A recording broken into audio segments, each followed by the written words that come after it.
Thank you for joining us on The Skeptic Psychic, where we delve into ancient societies, the ghosts, the paranormal, UFOs, all looking at it from the perspective of the true believer and from the skeptic perspective. Joining me, my partner, my co-host, my sibling, Kimber Rodriguez. Myself, I am Richard Gregg. And again, let's look into being the skeptic psychic.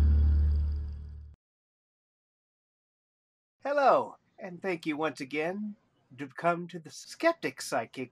I'm, of course, your host, Richard Gregg, and with me, as always, the most talented, the most sincere, the most wonderful sister any man, woman, anybody could ever have, my dear, wonderful, sweet, kind, considerate, thrifty, brave, clean, reverend sister, Kimber Rodriguez.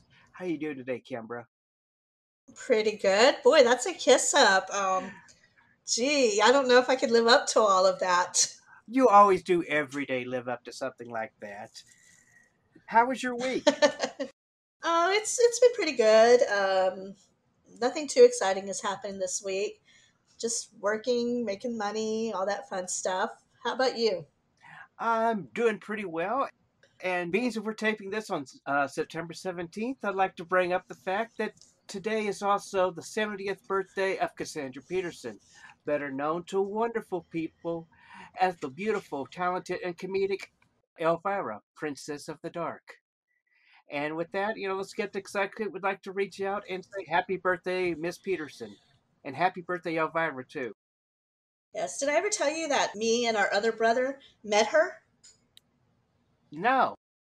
We were at an amusement park for their Halloween season, and we're walking to catch up with Dad and our stepmom. And this woman dressed as Elvira, we walk right past her. And our brother Scott stops and tells her, "Has anybody ever told you you look just like Cassandra Peterson?" And she's like, "Well, yeah, that's because I am." And we sat there and talked to her about, I want to say, 15 minutes or so. And very nice lady, very down to earth. Really enjoyed that time and meeting her. I thought that was really cool. She's a very humble person from what I hear. But let's move on to other topics. We've got another wonderful person to interview today. His name is Jason D McKean. Hello, Jason. Hello. Well, why don't you let Jason tell us a little bit about himself? Definitely. Oh, I wanted to hear how wonderful and humble I was and all from you and Richard. Yeah. Did I mention the fact that he is such humble? We've got such a wonderful guest on the show today. Did I mention the fact that he's humble, sweet, kind, considerate, master of the tarot, and such a gracious. Yeah, that's it. I love it. I love it. Thank you for having me on today, the Skeptic Psychic. Although I'm, with that title, it's like, what am I in for? What am I in for? Is there going to be like a grilling? Oh, no, of course not.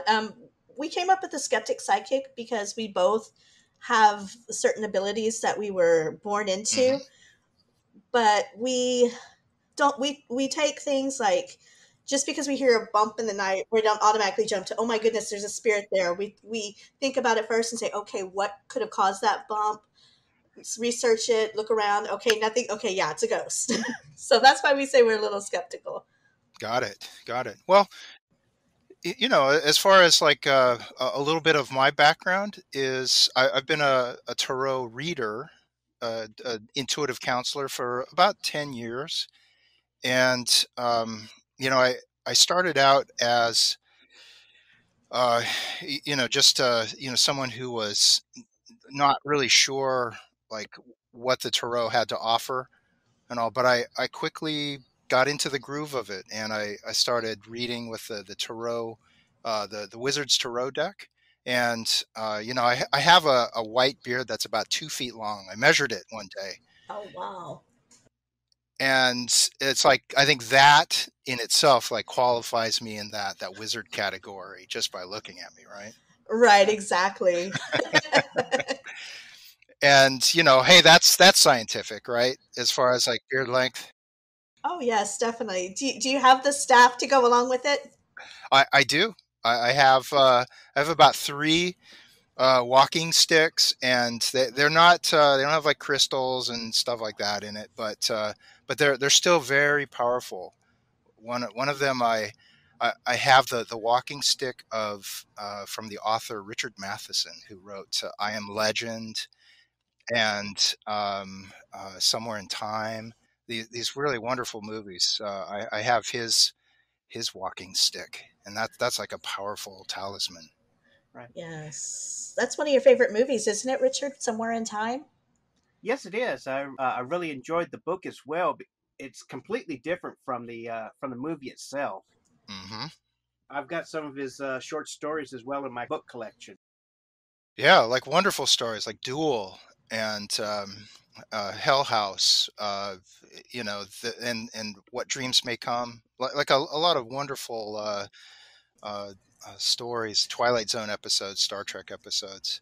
Mhm. So it's a powerful talisman, and I'll walk around the house, with it, and just like point it at things, and act like a powerful wizard. That's awesome. I love it. How many times have you actually stood in front of your doorway saying, "None shall pass"? A couple times at the mailman, just for fun. Right. My dogs, absolutely, and if my wife, is like being, if she's like trying to give me too many chores and stuff like that, I'll like rise up and like exert my power. So let's talk about the history of the tarots. Where did it originate? Uh, you know, that's one of those questions that Google like shrugs their shoulders at. It's like, well, we think it was maybe 14th century Italy.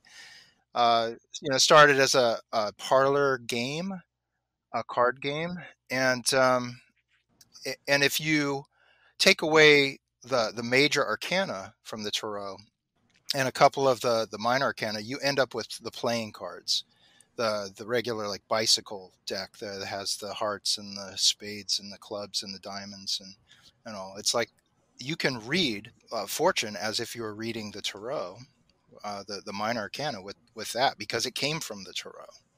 Yes, I've actually had somebody tell my fortune with a deck of cards before. It was very interesting how accurate they actually were with just a simple deck of cards. Yeah. Yeah, I've done it in a pinch, like in out in public, if there's a deck of cards, and it's like you don't want to draw the ire of anyone who's going to condemn you to the depths of hell or whatever, for reading tarot in their presence.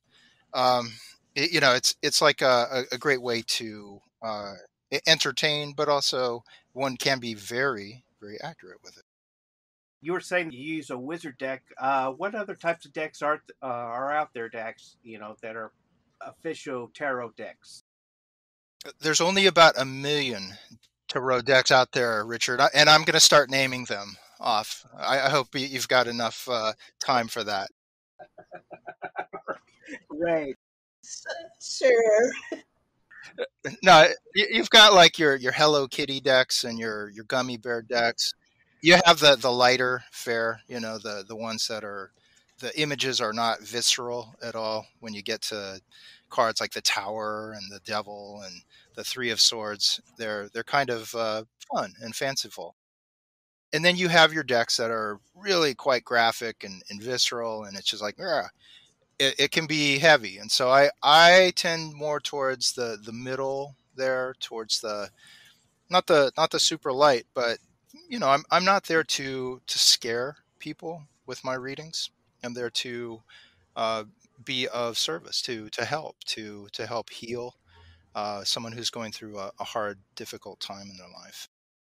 Now, what's the difference? Because I see like angel cards and oracle cards and fairy cards, and Mhm. how do those differ from the tarot?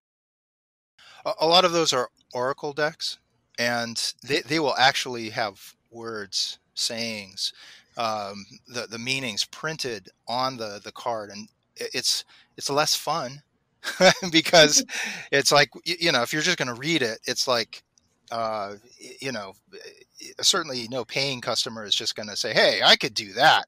Right. So I think, with the tarot, it's a a skill set that one acquires where, it's like you learn the meanings of the cards, but you're also activating your intuition along with, um, you're blending that in with the two, and giving voice to it. And all readers are different. In the classes that I have, it's like, right out of the gate, I have people read and start reading, and all voices are different. And it's a great way to develop a way of delivery, of crafting a meaningful message for someone. Hmm, interesting. I have a deck that I bought a few years ago that I've only used a couple of times, Hmm. but I've always been interested in trying to use it to improve my intuition Hmm. because I truly do believe as you're reading, you tap into that. Yes. My question is, though, how can I protect myself so as to not let anything else in while I'm doing a reading? Sure, and that's a great question. Part of it is intention. Knowing that you're looking to be of service to yourself, right? As far as, by opening up one's intuition more, it's like you are surrendering. You are letting go of, having to control your thoughts, to an nth degree. And you can surround yourself with various, crystals, everything from your selenites to your tourmalines, the ones to ground you, to help you, become more amplified.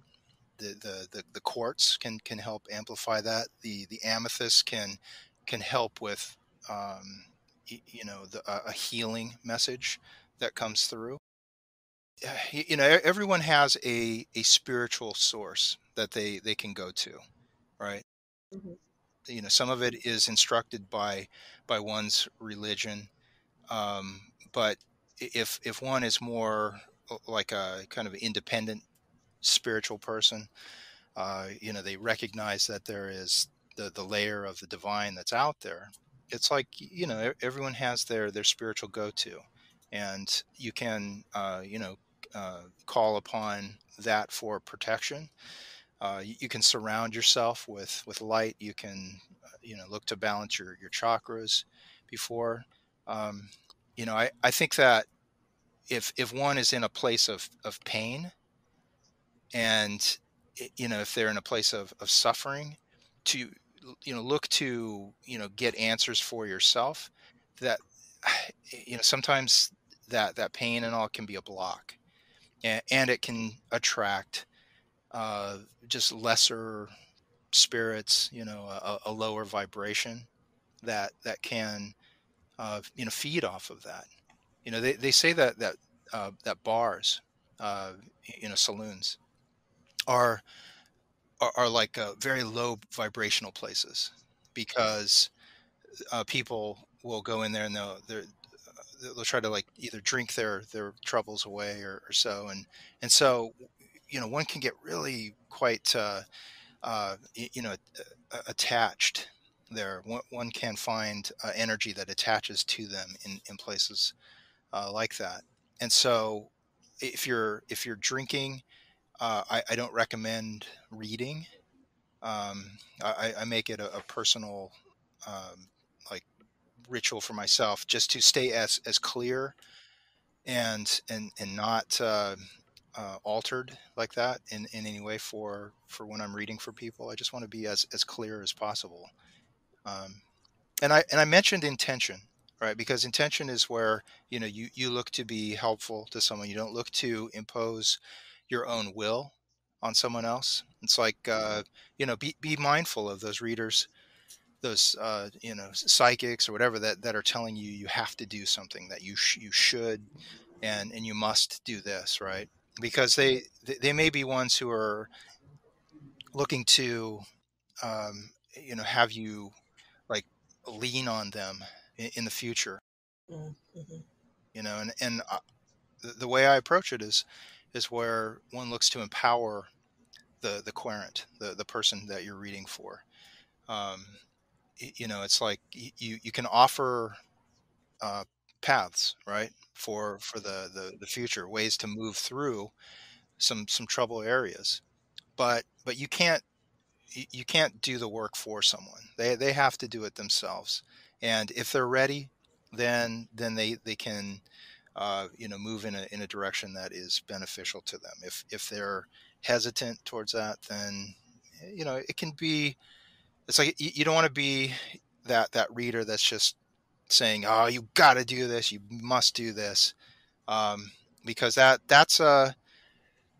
I feel is like a lower vibration when it no longer becomes a guidance, but it's a this forceful direction or directive that the reader is giving. And I'm happy to say, both Kim and Richard, that the vast majority of my colleagues, people that I've worked with in other stores and all that they are ethical, that they are um, not looking to impose their will upon you. But there are readers that will think that it's their duty to do that, and to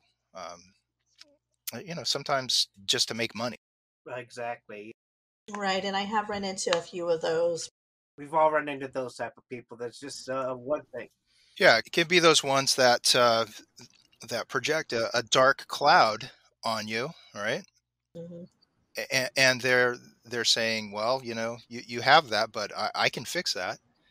It's going to be another $1,500 to add to your $50 reading, but and that's like that's anathema to me. It's like, ugh, it's like, no, Yes. that's evil. Right, and I have definitely ran into those. It's like, oh, well, you have this family curse that goes Mm, back generations, and for $200, I'll help you lift it. yeah. And personally, I don't really believe in curses. I feel like, we create our own environment. Not that things don't carry through from our past, but I definitely think that we have the power to overcome that stuff, not some charlatan who wants me to pay him $500 to lift a curse that's been there from the beginning. Agreed.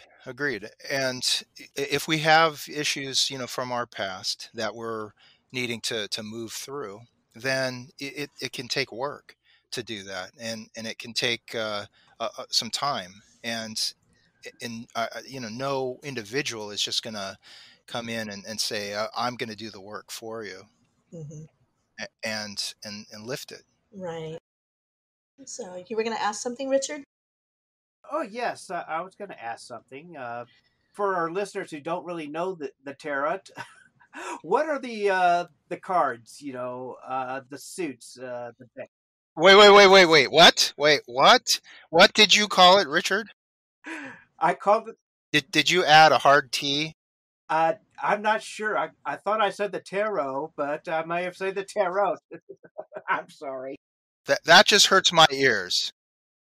I heard tarot, like carrot, and that just hurt my ears. Uh, I'm sorry. I'm so sorry. I meant the tarot. What was your question? Yeah. What exactly are the suits? The the suits, the characters on the cards, that sort of thing. What exactly? I mean, all I know about the tarot is the death and the hangman and the queen and the king and the knaves. Oh, those are the good ones. So um, there's two parts, like two like major parts. You have the major arcana, you have the minor arcana, and and in the major arcana you have the archetypes. You have your emperor and empress and hanged man, and you have some of the virtues like justice and fortitude, strength, temperance. And then over in the minor arcana, that's where you have like the playing card, ones where you have like the pages and the knights and the queens and the kings, and then your ace through tens, and they all represent, like, if you break it down very simply, it's spirit, emotions, mind, and body. Each suit will represent one of those, and they will also complete the spectrum of human experience. So you have your joy on one end, you have your suffering on the other, and everything in between. And so you're able to go in and see where someone is at, but you don't, by pulling a card for someone in the moment, you're not condemning them to that essence of it. It's like, if it's a 10 of swords, let's say, and that's the one where this person is laying out in the field, and you've got 10 swords that are stuck in their back, and it's very like visceral. People go, "Wah," when they pull it. But it's not about saying, "Oh, you're stuck and you're always going to be stuck." That's it. It's about a flow of energy that, one looks to see if there's an area that one is stuck. Maybe it's a perception, maybe it's a mindset where they're thinking, "Oh, I got to do it this way, it's got to be done this way," but they're not getting results. And so, how do you break free from that? How do you move through that so that you can start to make progress for yourself, and maybe, be a little bit more flexible in your mindset? So it's always about looking to see how one can move forward in their own life, in these areas within us, within our spirit, our mind, our body, our heart center. So the characters on them, they do all represent a particular aspect of, on that spectrum between, uh, again, that our own happiness, or our sadness, where we're moving forward at a rapid clip, or if we're stuck. And so everything has its meaning, and it can be a leaping off point, a springboard for something extra that your own intuition is going to be picking up. And Kim mentioned earlier about working on her own intuition and having her deck and all that. And it's like, it, the tarot, it has its say, but what calls you to reading the tarot, it's like, it's like your experience, your own spiritual journey. One is asked to bring that voice to a reading as well. So, what about those dreaded cards that everybody fears, like the Death card and the Devil? What are your thoughts on those? So I teach specific classes where we will just read with those cards.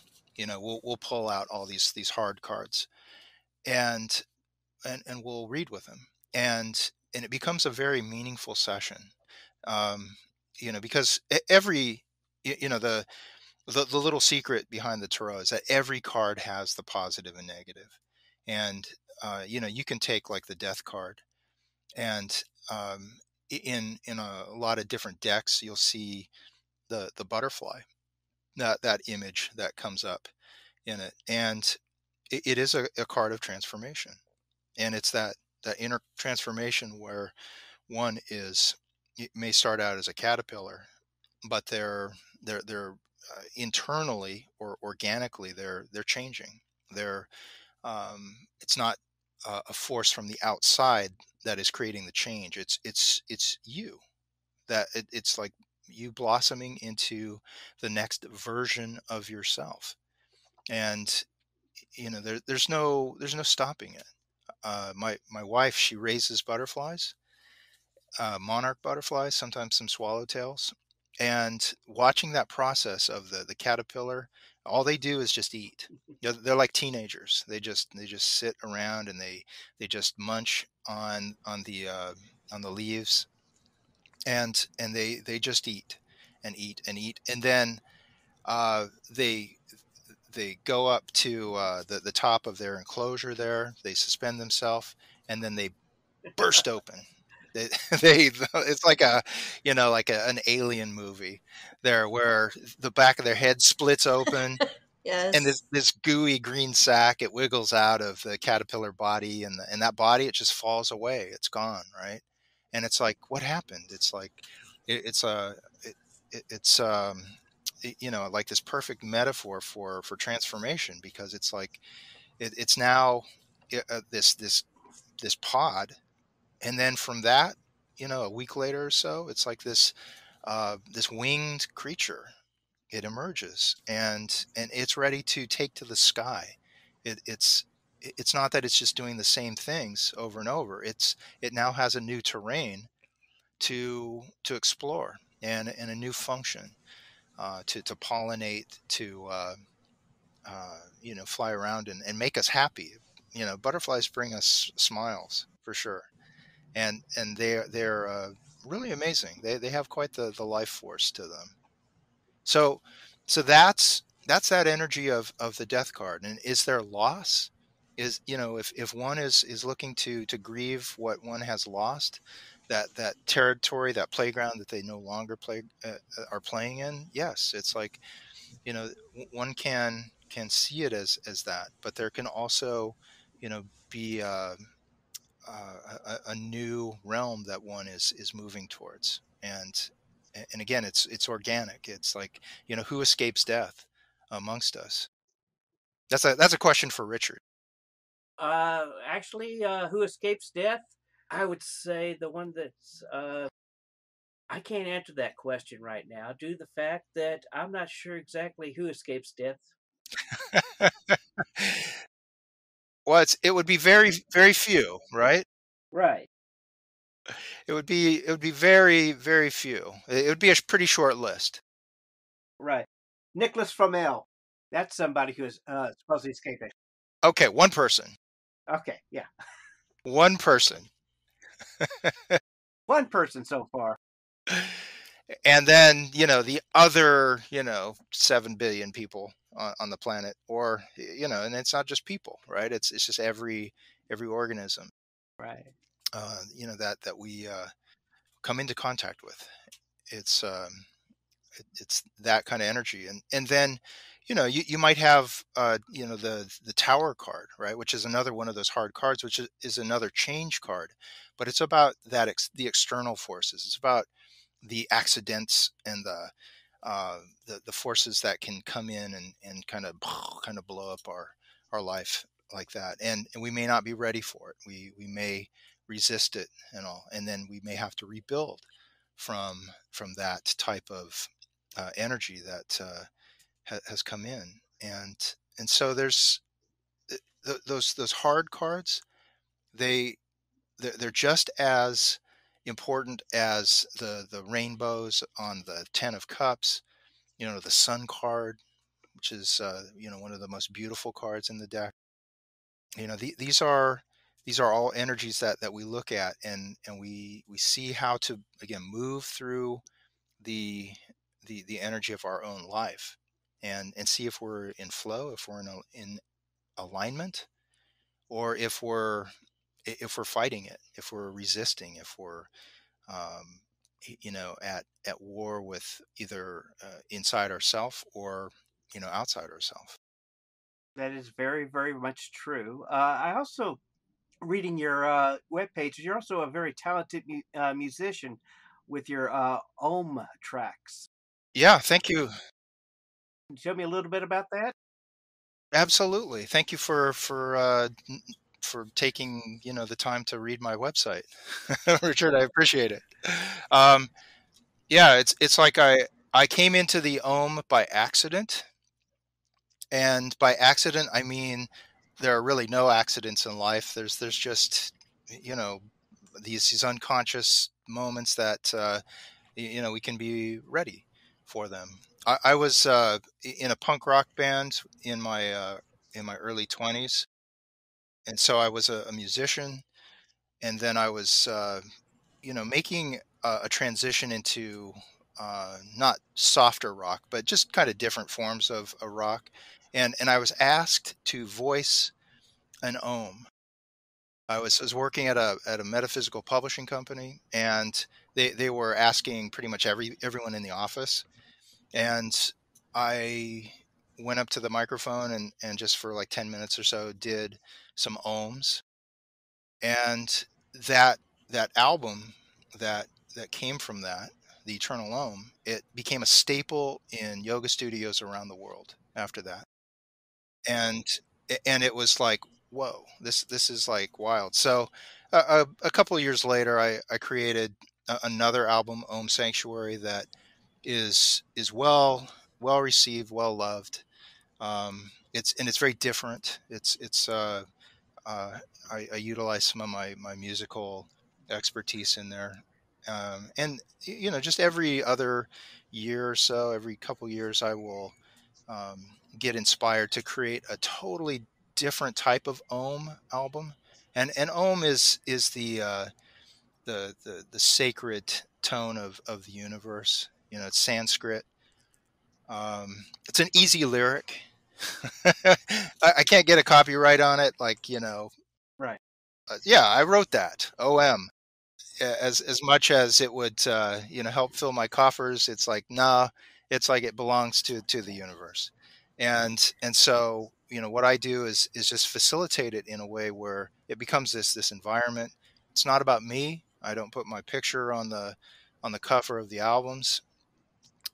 It's just about facilitating the space so that someone can go into a meditative space. They can just kind of like lose themselves in their own spiritual wanderings there. And I'm blessed to be a part of it. And again, it felt like it was accidental that I came into it, but I think it found me.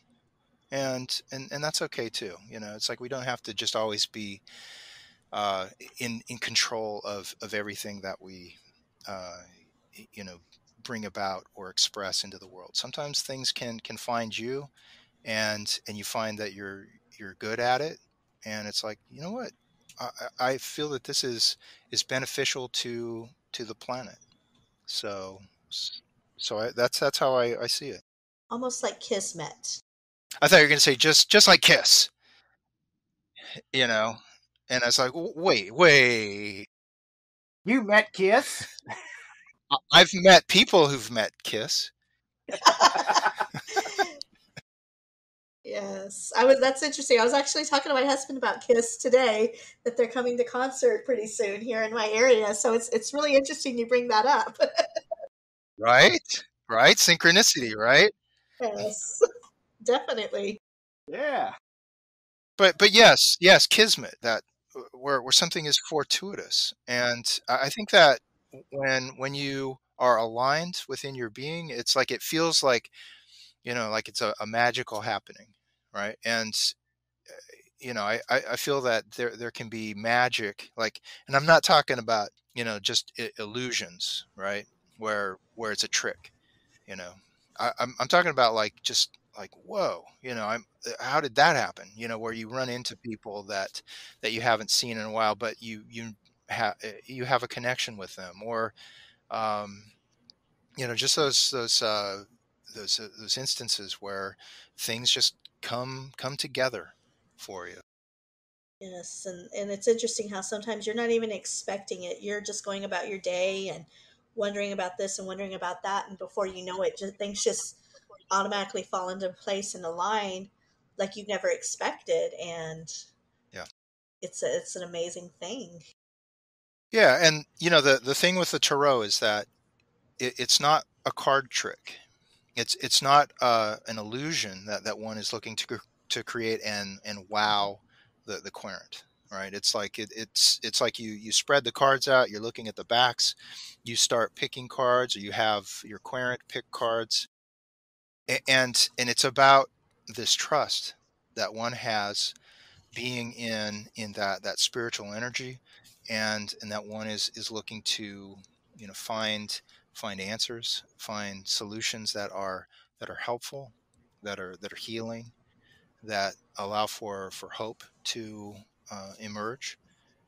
And so it becomes this sacred space that one creates. And I find that that magic, since I've been doing this for a very long time, and have read for thousands and thousands of people in all different kinds of environments, that magic can be created in a coffee shop, at a table that's off to the side. It can be created.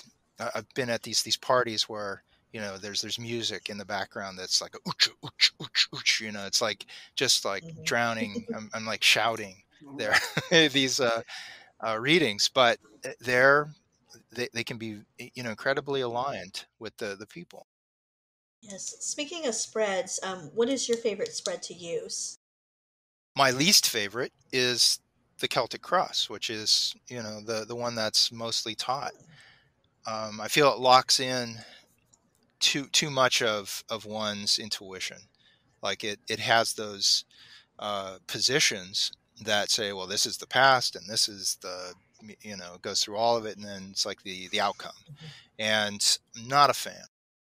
I quit tarot like when I was in my 20s because it was it just locked it in too much. It's like it's didn't care for it. So to answer your question, my favorite is the 3-card spread. Oh, okay.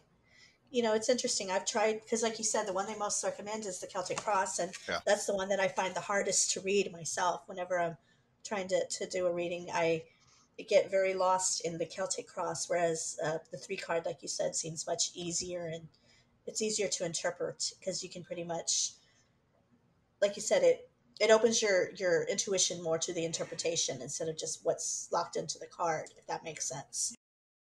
Yes, yeah. People will want to lock it in just that 3 cards. They'll say, "Oh, okay, like a past, present, future." And it's like, no, not really. It's like, look at the patterns. Look at the patterns that emerge. Sometimes you have like a couple of minor arcana that are bookending a major arcana in the center. It's Mhm. like, where does your attention go when you first turn over the cards?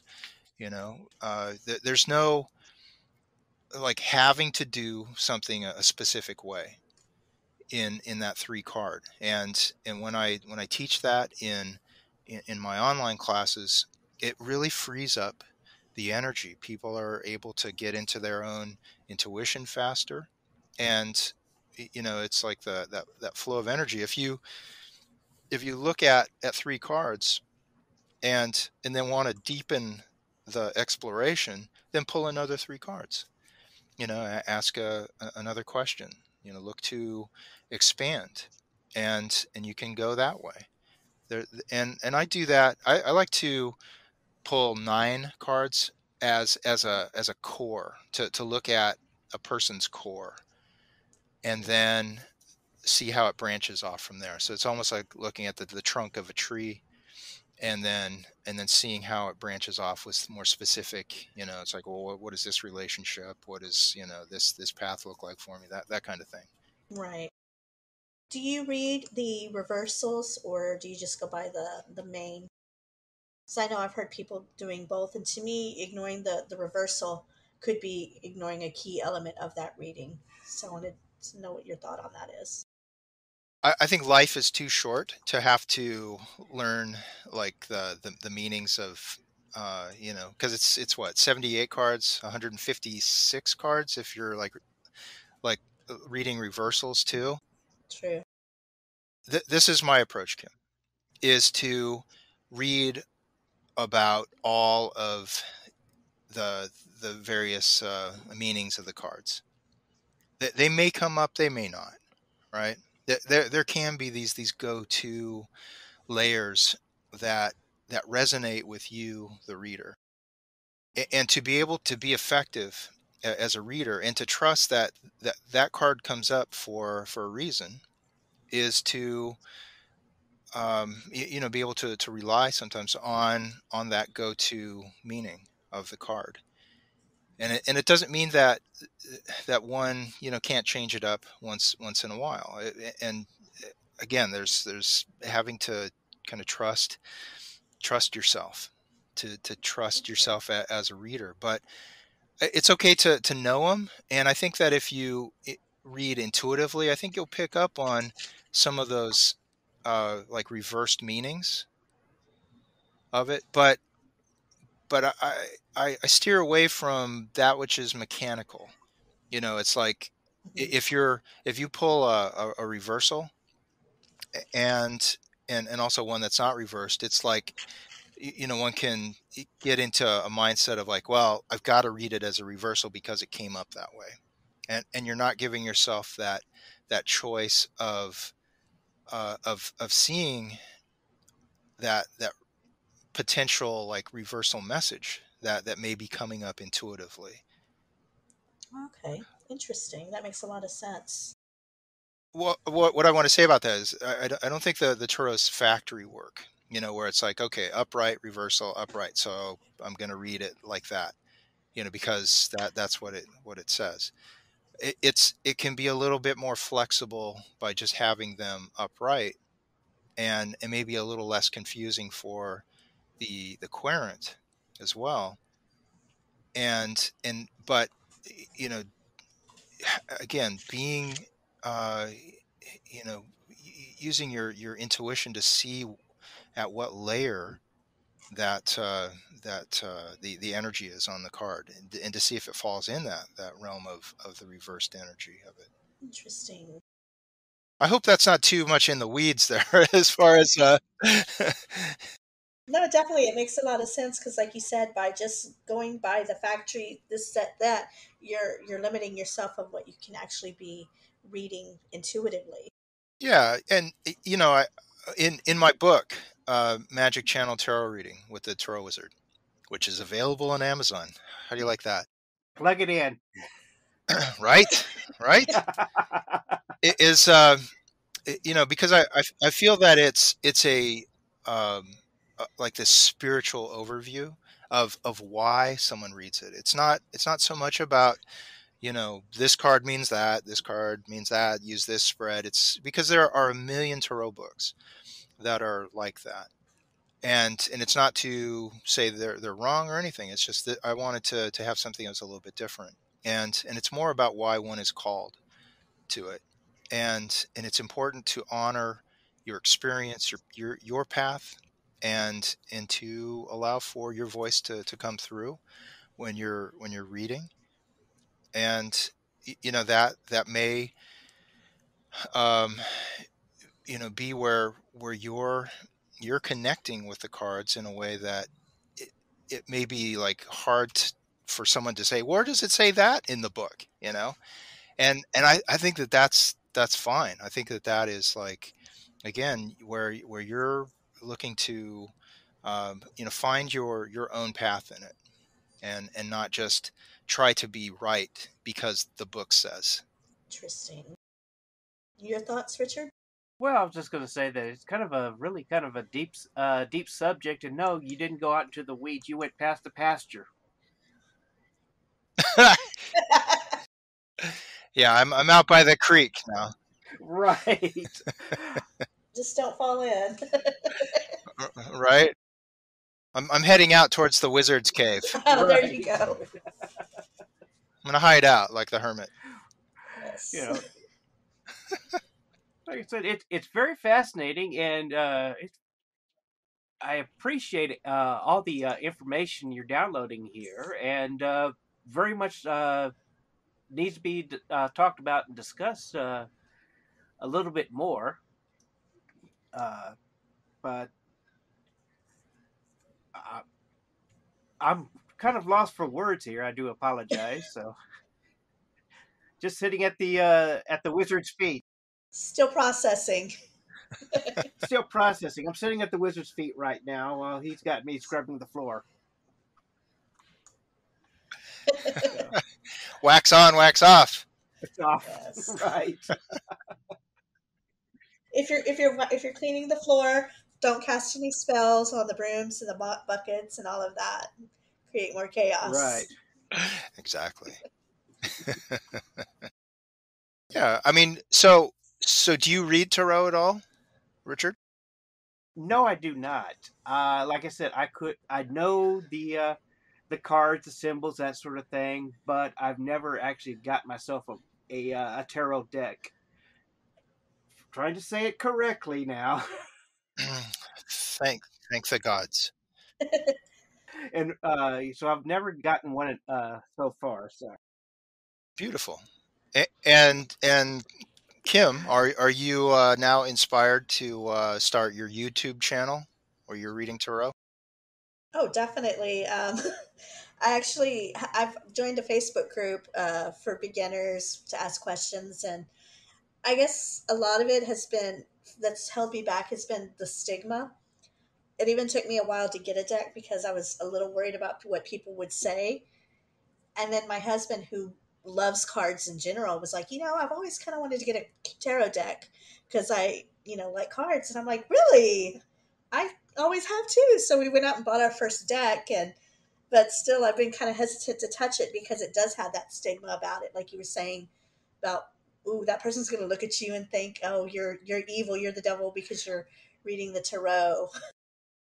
I mean, that's a pretty big hurdle to get over as far as the perception of that. And I have had people that I guess I've lost friends and people I've known for a while because once you take on a persona, once you own uh, that one reads the tarot and like myself, like professionally, it's like it's like you're gonna lose people. right, But I know my quality. I know that at my heart, in my heart, that I look to be of service, and it is a form of counseling, right. Well, it's and that knowledge is like what keeps me on the in that positive realm of it. I mean, usually the typical person that you see doing the tarot is the gypsy woman that says, "Madame Babrushka, cross my palm with silver. You have the certain sign. You do not know. You will see something." Kind of the vagueness of it has Hmm. always been the Hmm. typical tarot reading I've had. Right. And I think that's the general idea and census where people think it's that way. But I think we should try to look past that. And like you said, it is kind of a form of counseling. And I've talked with a lot of intuitive people and a lot of, like I said, being in this group, a lot of people who do read tarot. And I really like the idea of, like you said, it being a form of counseling and that respect of giving it that instead of just saying, oh, come here, let me read your fortune. Yes, yes, absolutely. I agree that um, it has this air about it, and I hope that what I'm bringing to it too can, uh, even though I have that persona of the wizard in it, I still look to keep the terminology as like a keep it in a mass appeal. I want to be understood by people. I don't want to get too much into the alpha and the omega of of issues and problems, and too planetary about it, or where one becomes super esoteric in the language. I want to keep it down to earth, keep it grounded, and help people look to uh, you know calm their own inner being, as far as if you want to move in a certain direction, right? It's Hmm. like you have that motivation, that fire inside. It's like moving that up to a place of planning inside of yourself. And our mind, it can work very well with us, and it can start to sabotage us as well. We Hmm. can start to think, oh my God, if I do this, what will people think? Or, it can start to shut us down, and take that motivation, that fire inside of us, and start to put it out. But if we look to support ourselves in that, to plan our actions accordingly, and then express it, act on it, That's what the physical realm is for, is to take our inner self, that spiritual self, that beautiful inner being that we are, and to move it outside of ourself, and to show others our quality and our gifts. And if we're choosing to use a form of that, such as the tarot, it can be a very uh, healing source for, uh, again, helping others get aligned within themselves, to to encourage them to, sometimes a tarot reader is a cheerleader, saying that's a great idea, let's take a look at this, and it's like, here's some options, and go for it. You've got the green light, go for it. um, it can be used in a very positive manner, and I look to do that. And I encourage the, the people that come into my classes that even if you're just reading for a small circle of of family, friends, it's like, use it responsibly. Use it so that you're helping to build people, not tear them down. You're not looking to just get gossip material. It's like, oh my God, guess what I learned about so and so. Where you're putting that out on the social medias, because that can be harmful. Hmm. It's like, respect the space that you create with people, and acknowledge it as sacred space. Exactly. That's one of the reasons why we've kind of created the Skeptic Psychic, is that we are basically, giving the voice to legitimate, pretty much, that understands exactly what's going on in the world, whether it be esoteric or real life type of situation. Yes, and it's interesting you just mentioned that because I here you are reading my mind, bro. I was just thinking about the same thing about how growing up, we both grew up. Um, our mother was very exceptional. She's very psychic, and she's pretty much done anything from remote reading to mediumship to you name it, she can do it.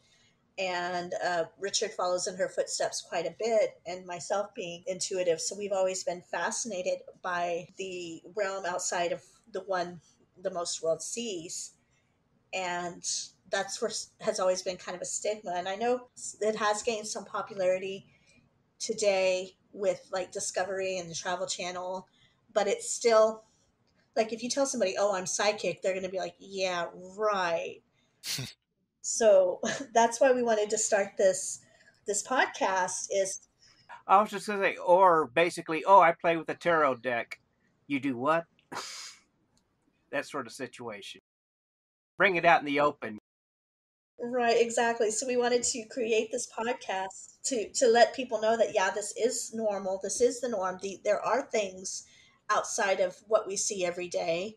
Um, but then, like I said, we do have that skeptic edge of just because it may appear to be something doesn't mean that it necessarily is. So we do agree that and even like you said with the tarot, you have to like look at it with your own intuition and look at it and see like what exactly is it trying to tell me and make sure you get the answer right. So that's kind of where the skepticism comes in, if that makes any sense. Absolutely. I feel that everyone has, within their own being, they have the um, intuition, right? It's like, it's called psychic ability. It's like anything else. It's like the more you do something, the better you can become at it. Mhm.